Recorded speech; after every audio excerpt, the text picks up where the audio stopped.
Well, we're back here on Bayou Sports Talk, and of course, this past few days we've been commemorating the 20th anniversary of the USFL, and online with us now, a gentleman who played at the beginning of the USFL and all 3 years with the Philadelphia/Baltimore Stars, and that's Antonio Gibson. How you doing today, Antonio? Just fine, William. How about yourself? All right. We're just, hopefully by the time we talk, we'll have some sun instead of all these darn clouds.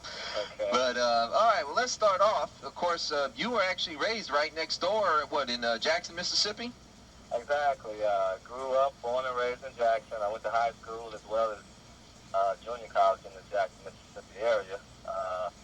Left Jackson and went up north to the University of Cincinnati, and that's what kind of led me over to my first professional experience, which was in the United States Football League in Philadelphia.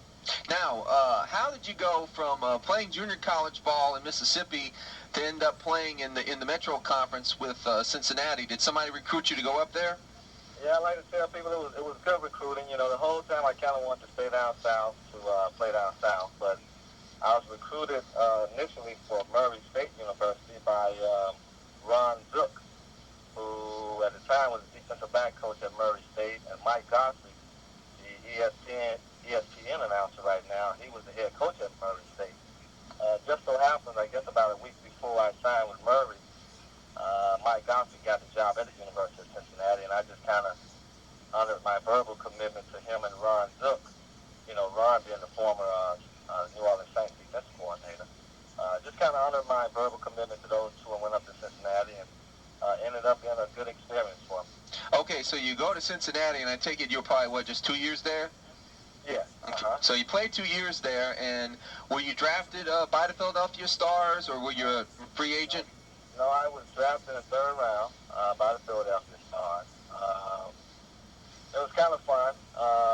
You know, those guys, the draft was actually in February, so it was before the NFL draft, and at that time, you know, they more or less was, offering guys, signing bonuses and opportunities to play right away as well as television exposure. So they kind of, hung some pretty good incentives out there to allow those young guys such as myself to sign with them early and not go to the NFL. Yeah, and of course, the league started up in 1983, and I think in Philadelphia you probably ended up with the best overall franchise. You had a head coach in Jim Mora, and a handful of assistant coaches, of course, would later come on to the Saints, along with the general manager and Carl Peterson. Right. And at least management-wise, it seems like y'all had a very good organization to be with. Well, once I look back on it and I look at the other teams throughout the league and I look at some of the teams that are in the NFL right now, we actually had an organization that, if you ask me, was run from top to bottom like an NFL franchise. I mean, Carl Peterson had been to the Super Bowl as the general manager of the Philadelphia Eagles before he came over to us. He had the privilege of coaching with Jim Mora in college. So we had guys such as Carl, and, Bill Kaharick was our director of player personnel, and all of the assistants who came from Philadelphia with us down here to the Saints and have went on to have success in other areas. I mean, when you look back on it, those guys, we really had a pretty solid group.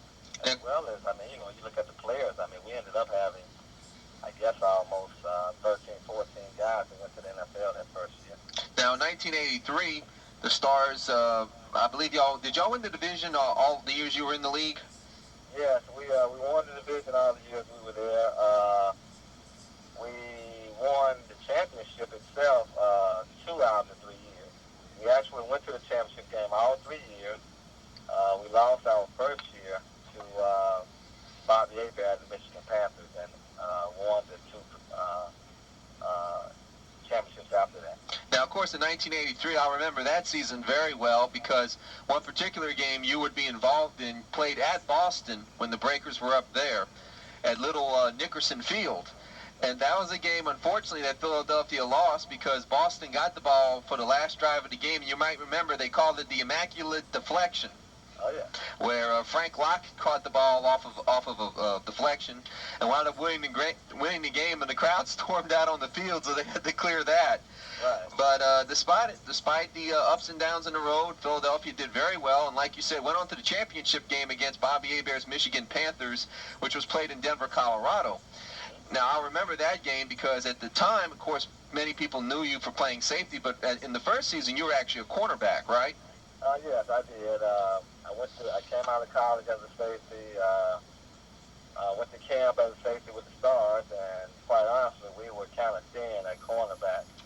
And at that particular time, I was a little faster, a little lighter, and was actually doing a better job of covering than any cornerbacks we had in camp. So they wanted to put the best forward defensive back on the field, and we had two solid safeties who had some NFL experience. So that kind of allowed myself to begin my pro career as a cornerback. All right. Now, of course, in that championship game that Michigan won, the final score was 24-22. I remember that because towards the end of the game, Philadelphia tried to score a touchdown, which I don't think would have given y'all the game anyway. But once again, people ran out on the field for that. It seems like wherever you went, you couldn't stop the people from coming on the field. Exactly, and it was a wild league, a fun league, and the fans interacted a lot with us, and sometimes interacted when they weren't asked to be honest. But it was fun. I mean, I wouldn't trade it for the world, to be honest. And of course, in that game, Bobby Hebert, the deciding touchdown pass was to Anthony Carter, and it was a play where you were covering him. But the reason why Carter scored the touchdown was because your support on the play, Scott Warner at safety, he slipped and Carter ran right around him. Yeah, both of us kind of, Anthony actually, I guess, ran a little out route, and I kind of aggressively went to tackle him. I think I went to his outside shoulder, and he kind of just spun back inside. And like you said, no one was there to make the play. But, as football players, especially good football players, we all feel like we should have made the play anyway. So I don't want to blame Scott, but it was a play that ended up being a difference in the game. And then 1984 comes along, and the Philadelphia Stars addressed the possibility that you would probably be better at safety, so they bring in a guy who some people may not remember, but not only was he a good cornerback, but he was also a darn good return man in Garcia Lane. Yeah. Garcia was he was a guy who that second year, really that second and third year, I mean, he won a lot of games for us. Just his presence as far as giving us field position, and he was a pretty good cornerback, and it gave us some flexibility, allowed me to go back to play more of my natural position. And to this day, I love the guy for coming on board and playing cornerback for him. And now going back to 83, there's one story I think we need to tell the listeners that one of the exciting games of that season for the Stars was right before the championship game. I believe y'all had to play a semifinal game against the Chicago Blitz. And I think at the time their quarterback was former Saint Bobby Scott. Yeah. And the Philadelphia Stars were losing to Chicago 38-17. And in that second half, y'all put on a tremendous comeback. Your game goes to overtime, and you wind up winning 44-38. I remember they had to play the game in the daytime on AstroTurf because of ABC's telecast. So through all the heat and the humidity up there in Pennsylvania, y'all made it work, and it turned out to be probably one of the most memorable games in league history. Well, one thing about the USFL, we played during the springtime and summertime, and all the games were hot, and especially playing on that turf in Old Veterans Stadium. But that was a very exciting game. We had a natural rivalry going with Chicago at that particular time. They were coached by the late, great George Allen, and he had a way of getting his guys, pumped up for the games. And Jim Moore was kind of the same type of intense coach, and to actually play in a game like that and actually come back and win a particular game like that against a very solid ball club. I mean, these guys had a lot of players from the NFL, some old veterans, and to actually be able to come back and win that game, I mean, it kind of set the tone for the rest of the playoff season for us. And then, of course, like I said, 1984, the Philadelphia Stars on a roll again. They get to the championship game. The 84 championship was in Tampa, Florida, and once again, although this time, of course, was a victory, and you mentioned George Allen. Well, this particular year, George Allen was now the head coach of the Arizona Wranglers. Right. And he comes in, and y'all did a pretty sound job on defeating his team, and that must have been one happy locker room to finally get that championship. Well, yes, it was, and I mean, I don't care what level it's on. I mean, just to be a player, to be involved with a championship team, I mean, that in itself is just an incredible feeling. And I mean, we had a very good year. That first year had the best record in the league, and to come up short was a very hurting feeling. But for us to come back that next year and to win the way we won, and to cap it off with a decisive championship victory, I mean, it's kind of hard to explain. I mean, I guess whenever you win a championship,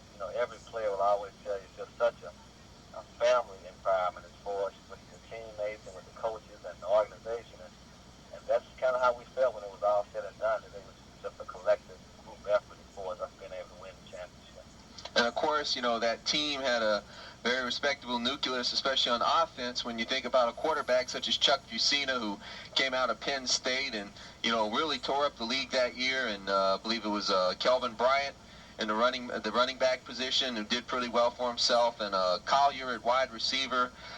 In fact, a gentleman who was a Saints assistant coach was on your defensive unit at the time, John Bunning. Oh, yeah. And John Bunning, great guy. Really played a great role in my development as a safety because, John came in there and was able to teach me just little small, intricate type of things, such as how to drop correctly into your zone drop and just how to study for the game, the whole deal. I mean, he was a very smart guy. I mean, when you look at the guys on offense, we had people always say role players, but I think we had a lot of guys who were good players and they knew their roles. I mean, you mentioned Willie Collier, who was a great possession receiver for us. We had guys like Scott Fiske, a former Penn State and NFL receiver, who was a great possession receiver. And once again, the whole offense was centered around that running game, which was anchored by Kelvin Bryant. And a lot of people don't realize we had, I believe, 3 guys up front who went on to play offensive linemen to start in the NFL. We had Bart Oates, who won a championship with the Giants. We had Herb Eatman, who played with the Kansas City Chiefs, as well as Bart Oates' brother, Brad Oates. So, we had a solid team. I don't think we received as much publicity as some of your other so-called high-profile teams in the league, but we had a solid ball club. And, of course, 2 other guys on that team who were impact players who would later make impact with the Saints. Of course, Chuck Miskey on the offensive line, along with the field mouse, Sam Mills. He must have been one heck of a defensive leader. Oh, yeah, and I apologize for forgetting about Chuck. Chuck is one of my hometown guys from Mississippi, and Chuck was that other guy who ended up making an NFL roster and, actually playing some time. But, for us, hey, the key, no different than it was in New Orleans, Carolina, anywhere else. The whole difference for us was Sam Mills in the middle. I mean, it's not hard to get in the hole and look this guy in the eye and not actually be motivated to go out and play your hardest. I mean, this guy was the ultimate leader, tremendous player. The whole team rallied around him, and I just feel fortunate and blessed to be able to not only have played with him in the USFL, but to be able to follow him here in New Orleans for 5 more seasons. I mean, I've just been blessed all the way around as it relates to my relationship with Sam Mills. And then, of course, in '85, the Philadelphia Stars pack up and move to Baltimore. What was the main reason for the move? I believe the main thing was these guys were looking at, the lease was going to be up for one. We did have 1 year lease left at the Veterans Stadium, but I think with the USFL looking at potentially going into another season, what have you, I don't think our lease at Veterans Stadium could be approved for whatever reason. That particular, I guess I'm saying that's fast. So right. The team decided that it was best to bail out at that time and to try to find another venue to play in. And there was no other suitable venue in the Philadelphia area at the time. And, Baltimore is only an hour or so away from Philadelphia. So, we decided to go down south. And it was a little different, actually staying in Philadelphia and practicing in Philadelphia and driving down for the games on the weekends. I mean, it was a little different. Baltimore was great for us. The fans accepted us. But, quite honestly, it was kind of hard for us to actually have that same close feeling we had with the fans in Baltimore because we only saw them on Sundays. During the season, we were still in Philadelphia practicing and still receiving a lot of support from the people in the Philadelphia area. Well, and of course, through all of that, of course, people with the Chicago Bears this past season could have emphasized with that because the Bears basically had to drive an hour and a half just to play home games.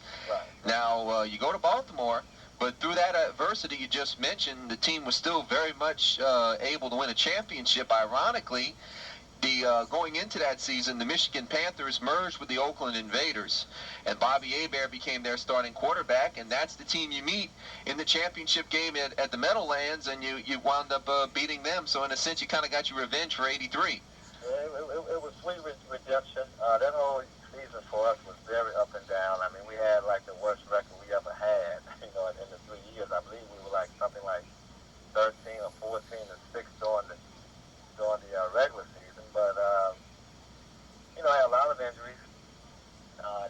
ups and downs, but that to actually get in the playoffs was the key for us. Just getting in the playoffs. And once we got in the playoffs, it's like old times. We ended up winning games and winning games convincingly and with a lot of confidence. And then I guess to get Bobby in that last championship game and to get a chance to beat those guys, I mean, yeah, that was sweet redemption for us. And of course, the league then, after that spring-summer '85 season, had intentions on moving to the fall of '86.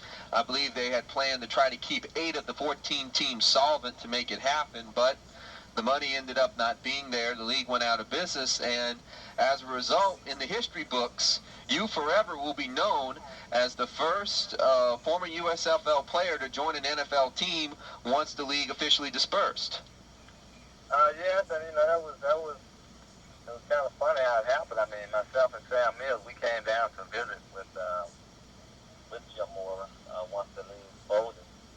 And honestly, when I left here, I had plans to visit 3-4 other people. And Sam was the guy who I thought would sign first. And Sam ended up kind of wanting to wait for a little while. And, with myself being down south, I didn't see any use in doing too much more traveling.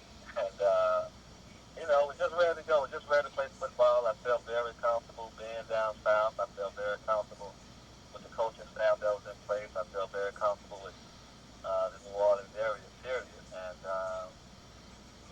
my family for years had to drive or fly so far as going to Cincinnati and going to Philadelphia to watch me play. And this really gave my family and friends a chance and an opportunity to really get a chance to watch a lot more of my games in person.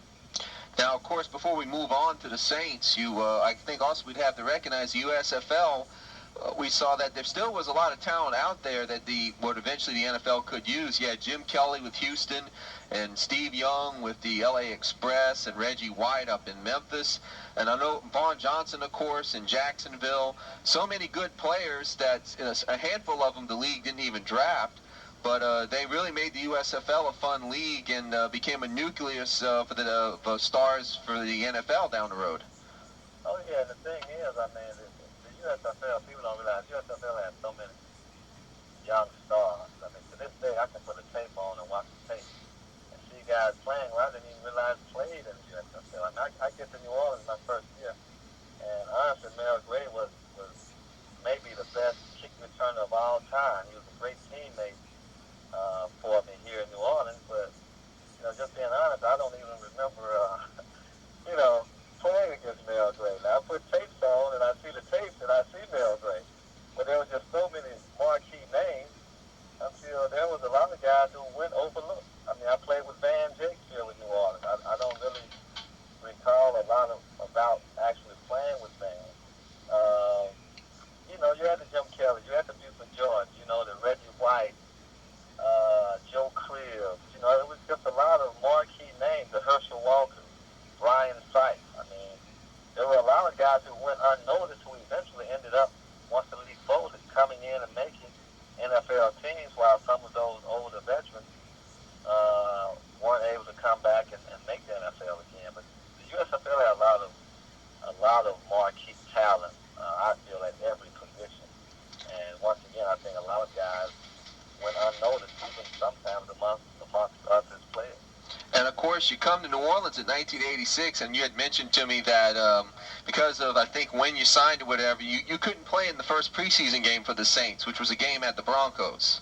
Yeah, I couldn't play. What happened was I signed so fast, to be honest, and that had a lot to do with the fact that I was familiar with, the coaching staff here. I don't think the NFL was ready legally for guys signing that fast. And they more or less put my contract on hold, I guess, for almost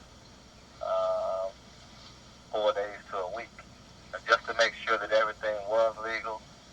And once the contract went through, I mean, I was where I wanted to be, and quite honestly, because they voided the contract initially, I could have changed my mind and end up signing with another team. But this is where I believe that I was supposed to be. And once again, when I look at the coaching staff, when I look at Sam Mills and had an opportunity to continue my career with him, I don't think I would have been any happier anywhere else.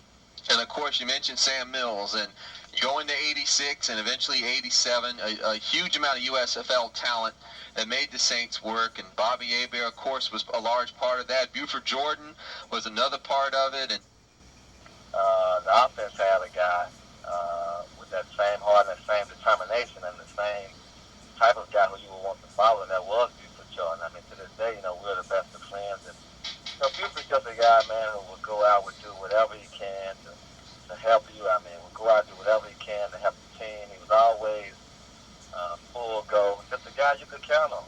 Just a guy you could count on. And, I think as a fullback, he probably wished he had more carries, during his NFL career.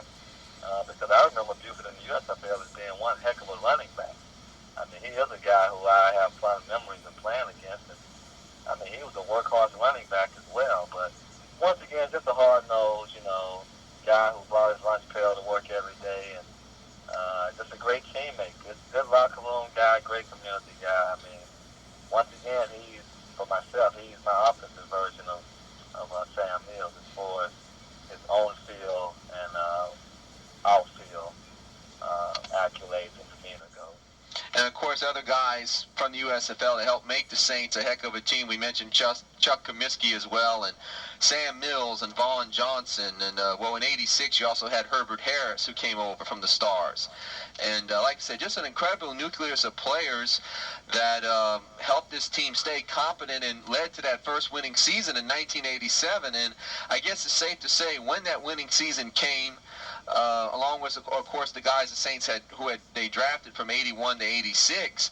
I'll bet you the enthusiasm y'all experienced from the fans is probably second to none. Exactly. I mean, I feel like in the USFL, I guess because we won, we had great fans and they were very enthusiastic. But still, you're talking about the difference from playing in front of 45 to 50,000 people at home to playing in front of almost 70,000 in the Superdome. You're talking about an indoor arena, and you're talking about fans who are hungry for wins and hungry for a winning team and a winning organization. And just that first year, we just had a 500 record. I think we were 8-8 that first year, something like that. And they still got behind us, and it was too exciting. I mean, just to be able to walk into that Superdome every Sunday. We truly knew that it was a home field advantage to whenever we played here at home. And, of course, in 86, going into the season, it was quoted in the media guide, Jim Mora called you the best-kept secret in pro football. And that, like you said, the defensive back tandem you were a part of back then in the early days, like especially with Gene Atkins at safety, it just seemed like you knew whoever was going to try to catch the ball across from y'all, that they were going to get hit pretty hard regardless. Yeah, well, we had a very aggressive secondary, and I don't know if people really give us credit for that, but my whole background, I guess, in college and everything came from, playing on hard-nosed defensive teams. I've been blessed to be on hard-nosed defensive teams, and part of being on a good defense is a lot of hitting, a lot of running, everyone running to the football. I was always coached. I always run to the football. I always lay the biggest hit possible. I always be a sure tackler. And when I got here in New Orleans, I mean, Gene was an excellent safety. Look at Brett Maxey, Dave Waymer.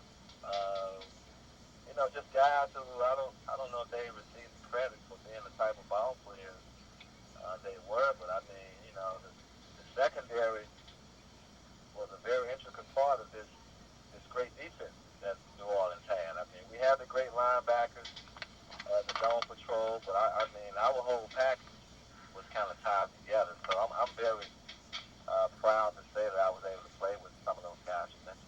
And, of course, the guy to help coordinate all that was Coach Steve Sidwell, a fellow who's still very much in the league out there right now. And he must have been one heck of a good organizer to help keep all of y'all together for so long. Yes, Sid was. Sid was a very low-key but animated coach. Very smart, very precise. When we sat in meetings and he would give us our game plan on Wednesday morning, what have you. I mean, guys understood what was going on and why.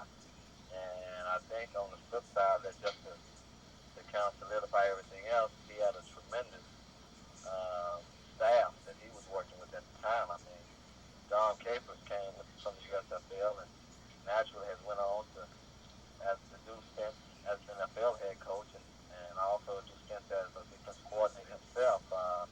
Big Fangio the same way, John Tees. I mean, these were guys who, we were solid. We were solid. I mean, when you look at the coaching staff as well as to be able to have that same defense together for quite a number of years without any disruption, I mean, we were a solid unit. And of course, going back to 1987, the first winning season in Saints history, along with the first playoff appearance. But along the way, I believe you had broken your arm against the Giants in late November, right? Yeah. And then you were out for a while, but you came back in time to make it for the playoff game. Well, yeah, my thing is, throughout my whole career, going back to USFL, I've always, been in championship and playoff type games, and I've always been coached and taught to do whatever you have to do to make sure that you show up when it's time to show up. And even though I had broke my arm, and even though for the most part they told me I was out for the season, I worked very hard in rehab and had Kevin Mangum and Dan Kleinsmith and a couple of solid trainers who did a good job of seeing to it that I was able to get back in time for the playoffs and to be fitted with the proper brace and everything else. And I was going to do whatever I had to do to get out there and participate and try to help my team during the playoffs. And like I said, unfortunately, it was a game the Saints lost that day, 44-10. And I thought one of the more considered things that happened before the game ended, I think it was leading into the 2-minute warning. In the fourth quarter, the stadium announcer, Jerry Romig, went on the public address to tell everybody, let's give the Saints a standing ovation for this first great season. And I think the noise in the Superdome from that was just as loud as when y'all first entered the field. And it was good to see so many fans stay behind y'all. Despite the unfortunate loss, that you could tell there was a lot of appreciation for all the good hard work y'all had done to make that winning season happen. Yeah, I think, for the most part, the team, coaches, we had a serious connection with the fans in this community. I mean, when we lost, those fans took it just as hard as we did when we won the same way. And, a lot of times you look back on your career, you think about defining moments and just, moments you won't forget and just things that stand out. And quite honestly, that was a moment that kind of, brought goose pimples to you. To be losing the way we were losing and to see the fans acknowledge us in that type of manner for the season that we had had. So that's something that I'll forever remember. And I guess that's why, regardless of what happens with the Saints, whether it's this year or the things that have happened in the past or whether it's the near future, I myself know that they have tremendous fans down here. New Orleans has tremendous fans, and I've seen it because I came in at a time when they were coming off some terrible so-called professional football seasons.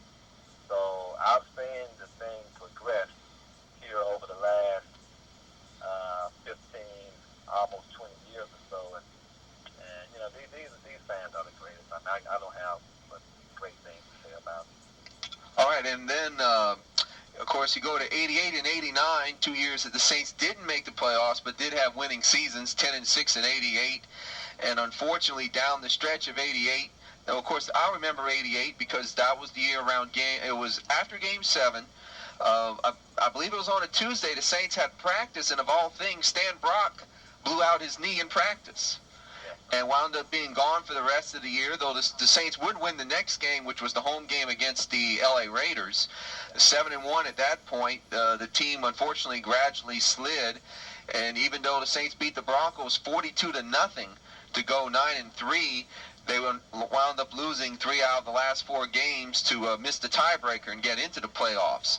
And, of course, that particular year is on Sunday Night Football. They played the Giants 13-12 in a really probably one of the greatest defensive ball games I've ever seen in my life. Back and forth, not much scoring, but it was just a shame that the Saints came out on the short end of the stick on that one when McFadden kicked the winning field goal for the Giants.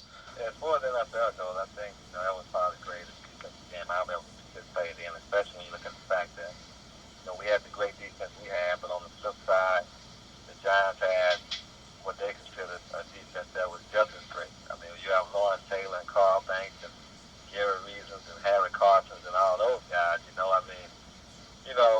all were out to make a statement that night. It was just a matter of going back and forth, and Lawrence Taylor put in a tremendous performance, Hurt, and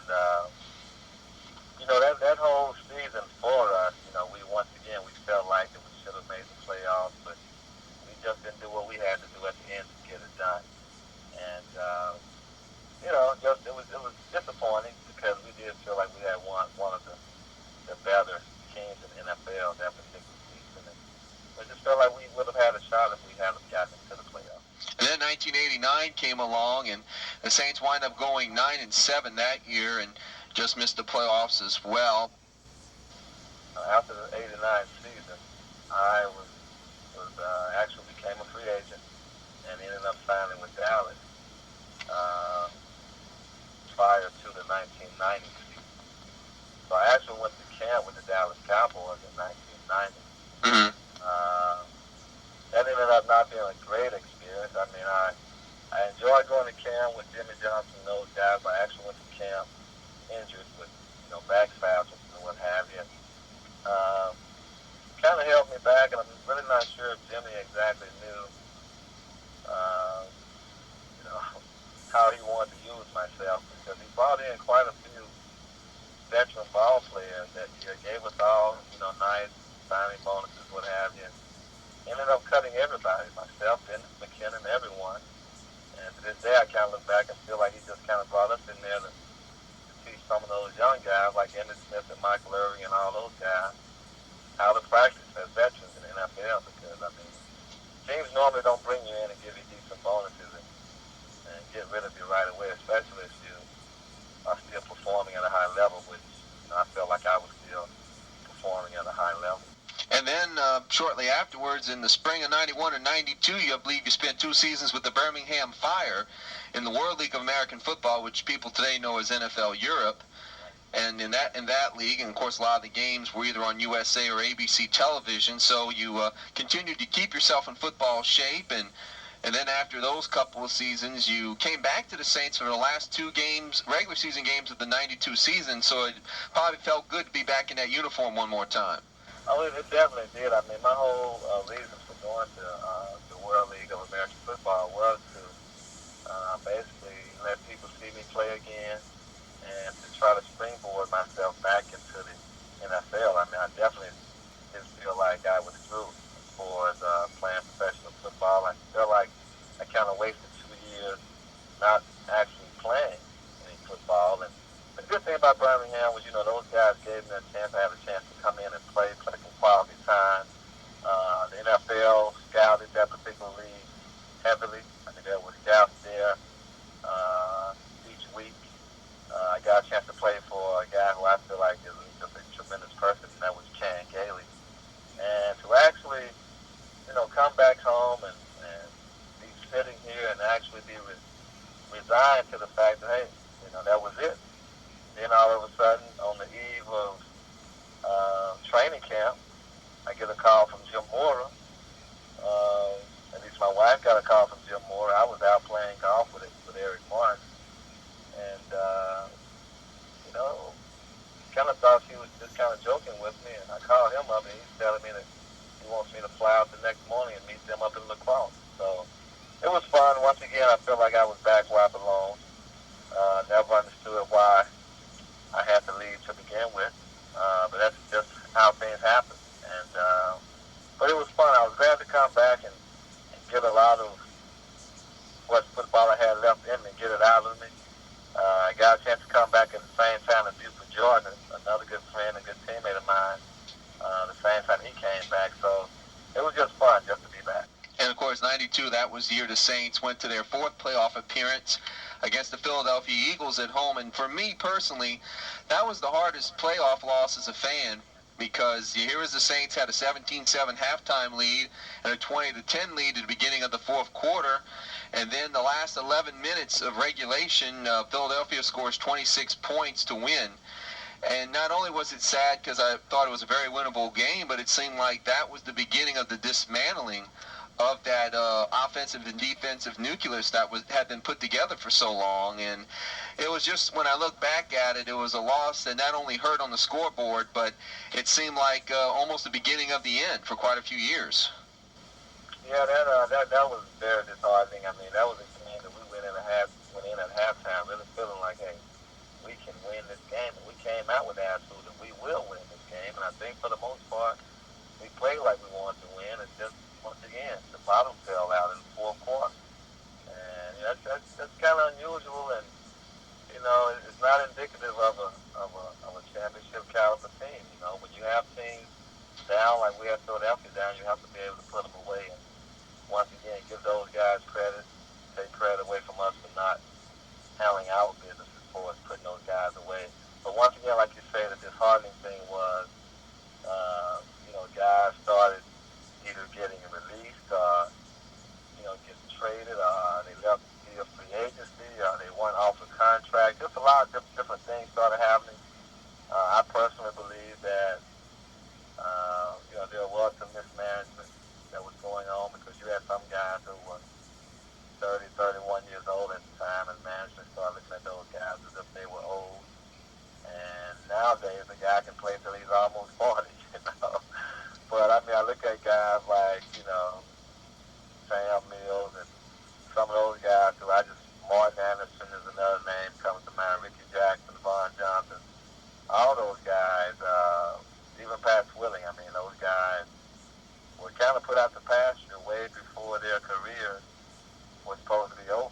Right. I just think that if the organization had been a little bit more patient, I'm not sure the organization understood the amount of talent that they actually have here. I mean, for years, the fans were led to believe that, we were just a well-coached bunch of guys, and that was it. But, you look at all the different athletes we've had. I mean, Sam went on to have Pro Bowls with other teams. I mean, Ricky Jackson went on to win Super Bowl rings. I mean, Martin Anderson is still kicking.